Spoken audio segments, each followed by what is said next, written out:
Hello, friends. Happy Friday. Welcome into an all-new episode of the Pack a Day Podcast. I'm your host, Andy Herman. You can follow me on Twitter at Andy Herman NFL. You can find the podcast at Pack a Day Podcast. Thank you so much for being here. Hope the start of your weekend is going well. Not sure how it could start any better than with a Bears loss on Thursday Night Football in very Bears fashion. A 6-3 loss. Listen, I know there's a lot of conversation out there. Thursday Night Football, not a great brand of football. Same thing with the Wednesday games. There's something to that, probably. It's not quite, I think, what you get, on Sundays, Sunday night, even Monday Night Football. It's not going to change. So I don't know that there's too much worth going into it too much. But just you get to see a Bears loss on Thursday Night Football. Not a aesthetically pleasing game, but a choke job again at the end, not knowing how to kind of navigate the clock. Just very Bears sort of loss. 6-3, their final home game of the season. And yeah, the only opportunity that Chicago will have to get a win post the Tyreek Stevenson fiasco will be against Green Bay next week at Lambeau Field. Crazy. Like they were about to go, 5-2 if they won that game. And they were on top of the world.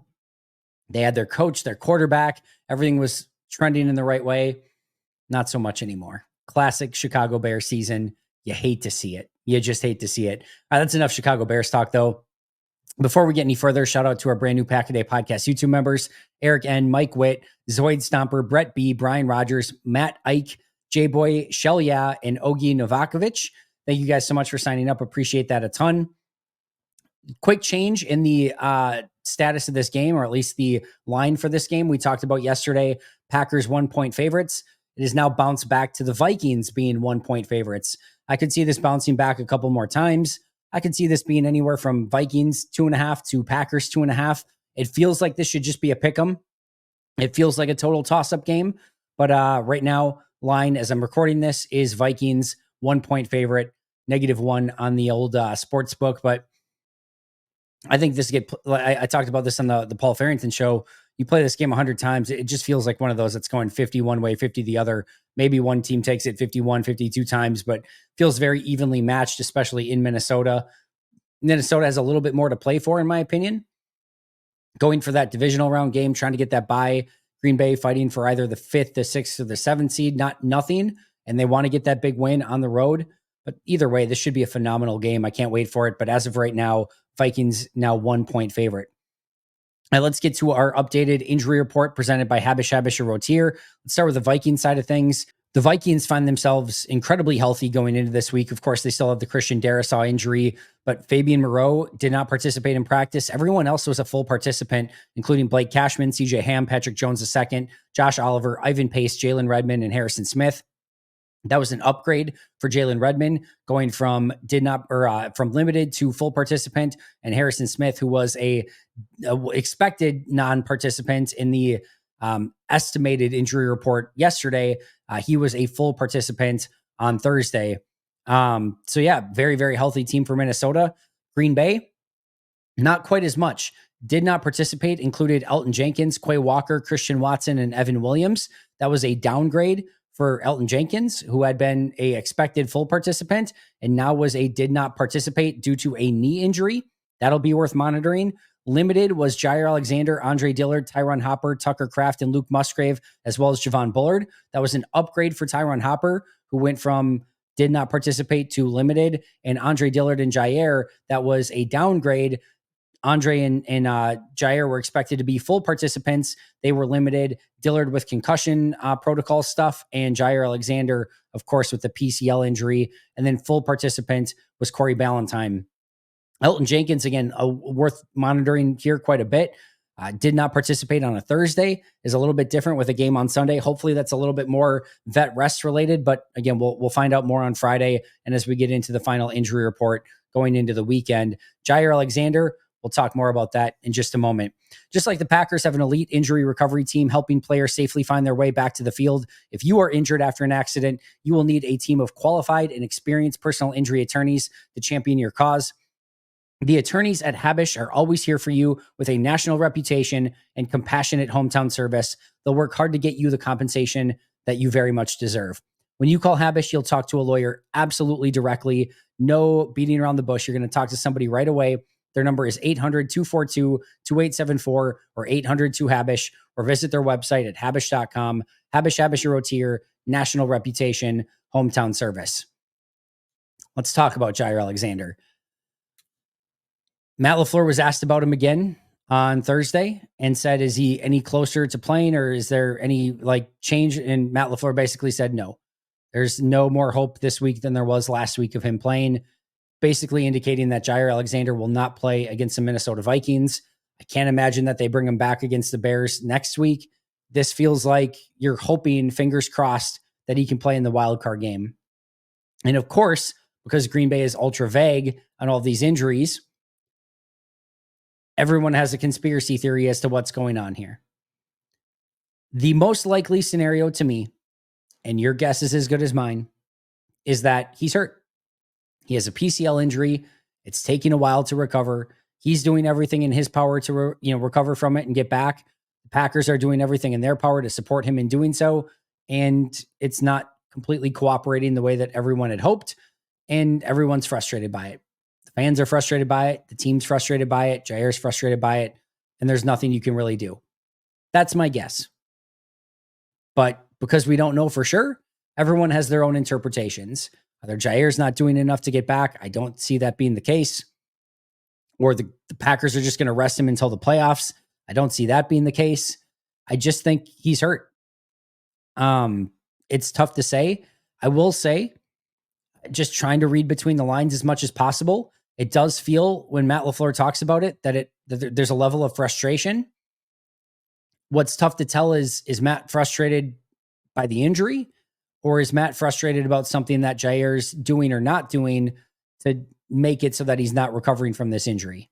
That I don't know. What I talked about a little bit on Pack-A-Day Live yesterday was that sometimes in these scenarios, what can happen, and I don't know that this is the case, I have no idea, but sometimes what can happen is the doctors and the medical staff clear a player and say, yep, he's good to go. We clear him medically. He should be able to play this week. And the player says, no, I don't feel that way. I don't feel like I'm structurally sound enough, or that I feel like there's a risk of re-injury, or it still really hurts, whatever it might be. The player says, not so fast. I don't feel like I can go out there and play the way that I should be able to go out and play. And you can end up with this push and pull where the team's saying, listen, you're cleared, and part of your job description is to kind of go out there when you're hurt, not when you're injured, but when you're hurt, and we need you out there. And the player says, no, I don't feel like myself. I don't feel like I can go out there and perform the way that I'm supposed to. And that can end up in some awkward situations. Again, I'm not saying that that's the case, but that could be. And again, everyone has their own thoughts or conspiracy theory, or whatever you want to call it, on what's exactly going on here. The optics are weird. And it just seems like this is the way that Green Bay likes to operate in these situations. The optics were always weird with Bakhtiari. They were weird in that final season with Zadarius Smith. They're weird right now with Jaire Alexander. And I'm not sure why they go about doing it this route. And I'm not saying give away the farm and say, yep, Jaire is going to be out for such and such period of time exactly, and he's not going to play in this game or the other game. I get that there are inherent advantages to being a little bit more vague with this stuff, including not putting pressure on the player to come back in a certain amount of time if they're having a setback or whatever, keeping opposing teams guessing as to whether a player is going to play or not. I get that there are advantages to that, but I just wish there was a little bit more transparency so that we didn't have to have these bizarro, weirdo conversations of like, what's going on with Jaire? When in all likelihood, it's just that his PCL probably is not 100% and he doesn't feel comfortable going out on it yet. And per Matt LaFleur, what was it, a week ago? It sounds like the testing data, the GPS data, sort of agreed with it, that he was not up to top speeds, not where he normally was at, and that it kind of proved that. I don't know if anything's changed. I don't know if it's the same. We just don't know. And that's where we're at with this. I still feel overall he's probably just recovering, and hopefully he's back come playoff time. But I would also agree that it does feel a little bit weird. I don't know what that means. I don't know how to interpret it any better than what we just kind of went through. We're just going to have to take it one step at a time. Would not expect him back certainly this week. Would not expect him back next week. And just the hope is that come playoff time, he'll be ready to go and not super rusty and able to play a decent amount of snaps. But we're just going to have to take it 1 week at a time at this point. And that brings us to our main topic for today, and that is our top grades, bottom grades for this past week. You can get the full grades over at PackerReport.com. Let's start on offense. My top graded player on offense was Jayden Reed. I thought this was a really fun game from Jayden Reed. Obviously had that kind of final dagger at the end from Malik Willis. He had a couple of those little pop passes. I also thought he blocked really well in this game. There were also a couple situations he went up and got that ball from Jordan Love on kind of that 50-50 opportunity that Love gave him. Then there was another deep crosser that he came open and Love just kind of missed him on the play. I just thought he was consistently open on the day. When he was given opportunities, he made the most of them. And this is probably just about the best that I've seen Jayden Reed block as well. So this is a total performance from Jayden Reed, plus 1.00. Continues to have a really nice season. I know a lot of people pointing out like they'd like to see him a little bit more involved. I'm with you. I think I would like to see that as well. But listen, he's having a great season one way or the other. And I think as this final stretch of games comes along, and specifically come playoff time, Jayden Reed will be somebody that they target early and often in these games. And I expect Minnesota to be a version of that as well. Zach Tom, plus 0.95 grade. Thought this is one of his best games of the season. I thought he was fantastic in pass pro. I'm trying to remember back, maybe one play where he kind of got pushed back a little bit more towards the quarterback, but I mean, he was pretty stellar all day long in pass pro. And I thought they set him up well in run blocking, where they were able to get him on the move a little bit more. Multiple plays where he was out there pulling out in front. And anytime you can use Zach Tom's mobility, it is going to be advantage Zach Tom. He's just really, really good, really mobile, really agile, and can get out to his spots almost no matter where you're asking him to get to. Can get to the second level, can get outside, and he showed off that ability in this game. Good run blocking performance, great pass protection performance, really, really good stuff from Zach Tom. And then number 3, Josh Jacobs, plus 0.9 grade. I don't even think I need to go over anything with you guys. This would have been probably a much more massive grade if he wasn't shut down in the second half in this one for the most part. I mean, just constant broken tackles, run after the catch, making people miss. And this offense early on ran through Josh Jacobs. It's like he's getting better in real time. And I love the fact that they didn't have to use him much in the second half in this one, that they got him some rest, gave him a little bit of less wear and tear on his legs. I think that's going to become very important come playoff time. But right now, he is playing out of his mind. Keep him healthy for the playoffs, and you're going to be in a good spot because, again, I don't know if we're quite to 2022 Josh Jacobs levels, but he's playing fantastic, fantastic football. Like I said, is really the catalyst to this entire offense. Another stellar performance from Josh Jacobs. Bottom 3 on offense is basically not even worth going over. Bo Melton, negative 0.15. Ben Sims, negative 0.1. Travis Glover, negative 0.05. All of them in a blocking capacity. I thought Melton could have done a little bit better job as a blocker in a couple situations. Didn't really do anything horribly or bad from a pass catching or route running situation. Ben Sims, again, blocking, couple plays, I thought he could have blocked a little bit better. Travis Glover, one play, I thought he could have blocked a little bit better. Travis Glover got in for just a handful of snaps, right? This is a long way of saying there was really no major negative grade here. Nobody that was getting any extended playing time. And again, a very slight negative, basically neutral grades for Melton, Sims, and Travis Glover. Some noteworthy performances. Jordan Love with just a plus 0.2 in this one. A lot of his completions were schemed up. Or just like had wide open receivers and like just pitch and catch. I thought the throw to Jayden Reed was really good. Gave him that 50-50. Probably could have been a bit more ahead of him to give Jayden Reed a little bit of an easier opportunity in that one, but still completed that one. That's a nice throw. And then there were plays like the Tucker Kraft play where he connects on him in the flat on 4th and 2 and he gets like 20 yards, but he's got Christian Watson wide open for a touchdown and does not pull the trigger on that one. I get him being safe on a 4th and 2, but I think you probably still want to take that shot to a wide open Christian Watson. Just an interesting day. Only 2 real bad throws. The one that Jayden Reed that I just mentioned on a deep crosser that he just missed. And then that throw to Bo Melton in the flat where if you look at it, it looked like he never quite got the grip on the football that he wanted, was trying to hurry it out to Bo Melton and it just grounded like 10 yards ahead of him.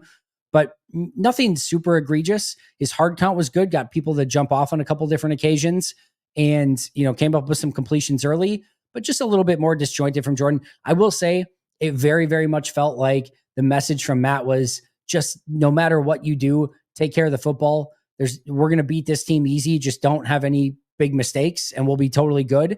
Because there were multiple times where Jordan was looking downfield and had maybe the opportunity to pull the trigger. And he's just like, you know what? I don't need to risk it. Just check down or throw it away or live to see another down. And overall, I like that from him, but it just ended up in a fairly nondescript plus 0.2 grade for Jordan. Meanwhile, Malik Willis plus 0.3, that gorgeous throw to Jaden Reed on the deep crosser, and then made the most out of what he could on that little read option play where he kept it and is just swarmed by defenders. Just getting what he could on that play was a pretty impressive play as well. So he actually graded slightly ahead of Jordan Love, despite just playing a little bit in garbage time in this game, in large part due to that gorgeous throw to Jaden Reed. Emmanuel Wilson plus 0.45 and Chris Brooks plus 0.35. I talked about this with Aaron Nagler the other day, but man, it's got to be so frustrating for a defense when Josh Jacobs goes out of the game and you're thinking, oh, thank God, I can finally relax a little bit and like no Josh Jacobs. And then those two guys are just coming at you full bore, trying to run through your face, take your soul. I love the way that those two running backs run. They're running fast, hard, physical, downhill. And once you get Josh Jacobs out of the game, this is not a thunder and lightning situation. This is a thunder, thunder, thunder. And it's just constantly coming right at you. Love the way that these guys play ball. Chris Brooks had, I think, one negative in pass pro, a couple other plays where he picked it up pretty well. And just Emmanuel Wilson kind of making the most out of some not always advantageous situations. And same thing with Josh Jacobs, of course. Just three really good performances at running back in this game. Tucker Kraft, I thought, was really good, plus 0.55. Had a few negative grades late in this one. Otherwise, he would have graded even better. But overall, good run blocking, really, really good in, just run after the catch and catching the football again. I think he only had like 3 catches in this one, but made the most of them. Just another really solid performance from Tucker Kraft. Rasheed Walker, one of his best games of the season with a plus 0.6. Thought he was really good in all phases. Some of the better run blocking I've seen from Sheed, and then his usual self in pass pro, and he's really settled into that through the course of the season. Then you had Elton Jenkins plus 0.55. Another really good game from Jenkins. Again, good in pass pro, solid in run blocking. And Luke Musgrave coming back from injury, plus 0.1. Nothing too over the top. Didn't really do much as a pass catcher. Had a couple okay blocks, just a very slight positive, but just great to see him back there in 8 snaps. I think it was 8 snaps in this game, or at least right around there. All right, top 3 on defense. Zane Anderson was number 1 with a plus 0.8 grade. You saw the interception, also came up and filled the gap really, really well in run defense. I was really impressed from what I saw. And talk about a guy who did not get a ton of prep. Javon Bullard was expected to be the starter, and then Evan Williams was expected to be the starter, and then he goes down late in the week and he barely gets any practice reps. He goes out there and just performs. I mean, he looked like a starting safety. And again, he was the highest graded defensive player in this game for me. Big time interception and some really good run defense. Very few mistakes. Just really nice game from Zane. Brenton Cox plus 0.7. He continues to impress. I talked about this the other day. He almost looks like the second best defensive end right now. He's getting pressure. He is stopping the run. He is setting the edge. He's aggressive. He's physical. He's attacking. He's everything that you want at defensive end. And this has been a huge find for Green Bay. It seems almost unfathomable in hindsight that he didn't play at all in the first, 9 weeks of the season up until the trade deadline. He's been a really good find for Green Bay. And I think he's going to continue to get more playing time based on what we saw this past week. And then the last one was Rashawn Gary, plus 0.65.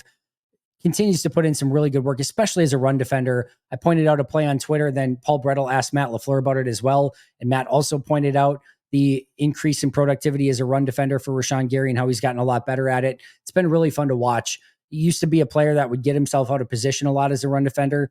Not anymore. He's exactly where he's supposed to be, setting the edge, being a really strong, stout run defender, helping out his teammates, not going big game hunting or trying to do something out of what he's being asked to do. That's been a major improvement for Rashawn Gary. That showed up in this game quite a bit as well. Bottom 3 defenders, not much to talk about here either. Aaron Mosby, negative 0.35. Thought he struggled to get off of blocks just in general. Wasn't great in run defense, wasn't great as a pass rusher. Nothing super egregious here, but again, nothing that would put him really in the positives. And then Colby Wooden's almost same thing. Not a ton of snaps for Colby Wooden, but just couldn't make that impact, struggled to get off of blocks or make any sort of play in this game. And then TJ Slayton, negative 0.15. Started good, then had some plays late that just he got blown off the ball a little bit more. It all comes down to pad level for TJ. When he's playing down to the ground, the better center of gravity, it's really hard to attack him. And usually he's the one that's doing the attacking. When he gets more upright, offensive linemen get underneath him, move him out of his spot, and it makes things a lot more difficult on the linebackers in those situations. All right. Noteworthy performers or performances. Devontae Wyatt plus 0.55. 0.55. He was really good in this game. The last couple of games, he's really showing out. What was it? 2 sacks in this one? Or no, sorry, 1 sack in this one, I think, right? It was 2 sacks the game before for Devontae Wyatt. Either way, he continues to play really good football. And he's just playing much more explosive than he was, I think, coming off that injury. Thought he looked good at the beginning of the season, then had that injury lull. Coming back was not seamless. Now he seems to be getting his feet back underneath him and playing like the Devontae Wyatt we kind of expected coming into the season. Kenny Clark, for the 4th consecutive week, had a nice positive grade, plus 0.25, nothing super high, but continues to be a good run defender over this past month. He's my highest graded defender over the past month, and it's showing up on tape week in and week out. This is the Kenny Clark that we've been waiting for a little bit more. We're starting to see it with much more consistency. He's playing good football right now. Edgerrin Cooper, plus 0.4. It's really hard not to think that a star is being born right before our eyes. Like, he's just different. He's just special. He moves different. It looks different. Again, I'm trying not to get too giddy and excited about Edgerrin Cooper. 10 tackles in this one, sideline to sideline, flowing everywhere, using his instincts.